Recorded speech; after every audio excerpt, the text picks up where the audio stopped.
Welcome, everybody. Thank you for being here today. My name is Julie Rush, and today we're going to talk about grief and death, two topics that I am sure you are super excited to talk about. They are heavy topics, and yet I hope that today, in the midst of that you are filled with hopefulness about the future. As an administrator and a teacher, I work with kids and we talk about the future, and sometimes that involves grief and death. As a death doula, certified death doula, and a thanatologist, obviously grief and death is an important part of the work that I do. When you sit with someone as they're dying, or as someone that they love is dying, what type of skills and tools must that take? As a futurist, I'm someone who is anticipating and looking towards the future and helping people along the way to do that as well. As someone who has been looking to combine all of these things, I look to not only those specific aspects, but also things like neuroscience. How do we think about the future? How does Julie relate to the Julie of the future 10 years down the line, or maybe even 10 days down the line? As someone who thinks about grief and death a lot, I often feel like I might have to look over my shoulder and see if death is listening. When you read and study as much as I do, sometimes you get a bit superstitious about things like grief and death, but I think this is an important topic. I think that our systems, as a futurist, we often talk about systems at play, and as an administrator, I do as well. What are the systems that are working together or working against each other? And if we are to do systems well, we have to do individuals well, right? Like systems are made up of individual parts. And so as individuals, how do we bring our best selves to those systems? And so that's what this work is about. That's what all this research has been about. So I want to talk a little bit about the thanatology, about the death and dying, and about the history. So getting into the thanatology, the large part that I wanted to study was different cultures and how they relate to grief and death. And I was pointed in the direction of the Ars Moriendi. In the mid-1300s, the bubonic plague occurred and killed what they estimate between 75 to 200 million people in Europe and in North Africa. That's a lot of people. When we look at the reports out of like Johns Hopkins University about COVID and we see 6 million, 75 to 200 million seems like quite a difference, right? That's unfathomable to us, that amount of death. And so the Ars Moriendi became a genre, and it means the good death, and it was put into place because of the amount of death that was occurring.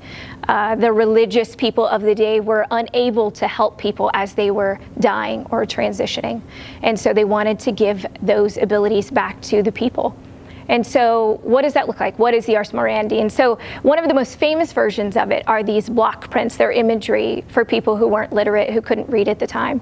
And they were images of, on one side would be the demons or the devil trying to convince someone to despair. We'll talk a little bit about what each step meant. But on one side was the demons or the devil, and on the other side was an angel or someone coming to their aid. And so the Ars Moriendi was 5 steps, which is really easy to remember, the 5 steps on one hand, a tool, a technology that was easily accessible to people. And so the first of these was doubt. On one side, you'd have the devil or the demons talking to you, hoping that you would be doubting, that you wouldn't have faith, and the angels would be cheering you on, hoping that you would keep the faith. The second was despair, a hopelessness against being forgiven right after having no faith, right? To someone who was highly religious, that would be terrifying. The next was avarice, our greed, our want to hold on to the people and the places of this temporal plane. The fourth was impatience, a wanting to end the suffering, to be done with this. I just want it to all end. And instead, the angels were encouraging to continue, for charity, for patience. The last was pride. After going through all of that and really feeling like one had done really well and wanted to pat oneself on the back, the last was pride. How do you not be prideful in the midst of that? And so I started thinking about the Ars Moriendi and thinking about how to combine neuroscience and thinking about the future self, and also how we do trauma-informed thinking and futures. How do we take the brokenness and the brokenheartedness after something dies, whether it be a person, an idea, a relationship? How do we handle that? And so how do we re-heal those synapses, those brain synapses, to not be terrified every time something looks like it's about to shift and change, right? So you're combining neuroscience, you're including spirituality, you're including futures thinking, and all of these things. And so I started to think about that. How can we offer something to the current climate, to the public currently? How can we as futurists be able to give back a technology? How can we revise the Ars Moriendi for today? And so I would say that the first step, similar to the Ars Moriendi of old, would be doubt. Doubt in yourself that you are able to navigate that future change. I know for myself, part of the reason that I got into becoming a death doula and thanatology was when my sister was dying. My younger sister was dying of cancer. And sitting with her in the midst of that, in the 10 months from her diagnosis to being back in the hospital, and then the 2 weeks over the course of her actively dying, I doubted whether I could bring my best self to that situation. I knew I had a lot of skills and tools. I'd done a lot of work on myself, but when you're in the midst of something where the future is shifting, not just for me, but for her husband, for my parents, for my daughter, my 3-year-old daughter at the time, that's a lot to try to contain and manage. And so there was doubt. There was doubt about the future. There was doubt about myself. Second, similarly, would be the resignation or the despair.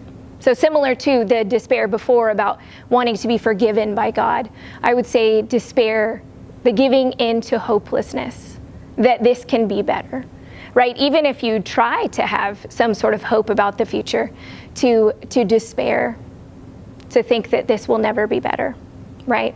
And so the third would be similar to the old Ars Moriendi. I would call it fusion. They called it avarice, greed, wanting to contain, wanting to keep all the treasures that we've collected on earth. I would call it fusion, right? We are fused to people. We are fused to relationships, to things, to ideas. We can't let go of what we thought the future was supposed to be like, right? Supposed.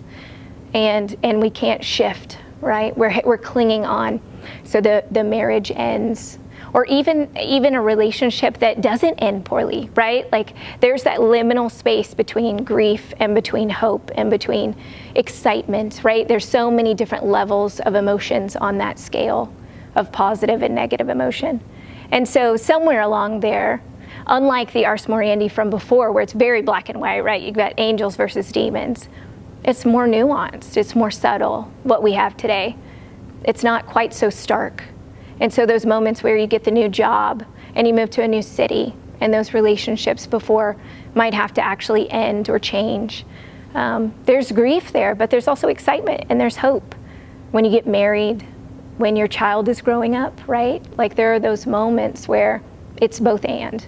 And so that fusion, you want to be someone who's committed and holding on and to sustaining relationships, right? Sustainability, but also someone who can shed and can let things go and can let things die when they need to.